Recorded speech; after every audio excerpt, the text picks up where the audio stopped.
श्री स्वामी समर्थ. तुम्हाला आर्थिक चणचण भासते का? मग फक्त हा छोटा उपाय करा. तुम्हाला तुमच्या पॉकेटमध्ये एक वस्तू ठेवायची आहे. कोणती वस्तू? चला जाणून घेऊयात. पण त्याआधी तुम्ही अजूनही या चॅनेलला सबस्क्राईब केलं नसेल तर चॅनेलला नक्की सबस्क्राईब करा. पहिले, सोन्या चांदीचा सिक्का. पाकिटात सोन्या चांदीचा सिक्का ठेवल्याने शुभ मानलं जातं. यामुळे धनासंबंधित कोणतीही समस्या निर्माण होत नाही.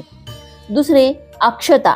जर तुमच्याकडे पैसा टिकत नसेल तर तुमच्या पाकिटात काही अक्षता ठेवा. तिसरे, मोरपंख. पाकिटात मोरपंख ठेवल्याने देखील पैसा संदर्भात अनेक समस्या दूर होतात. चौथे, गोमती चक्र. गोमती चक्र देवी लक्ष्मीला अतिशय प्रिय आहे. पाकिटात गोमती चक्र ठेवल्याने आर्थिक परिस्थिती सुधारण्यास मदत होते. पाचवे, सुगंधी द्रव्य. तुमच्या पाकिटातून कधीही खराब दुर्गंध येणार नाही याची काळजी घ्यावी.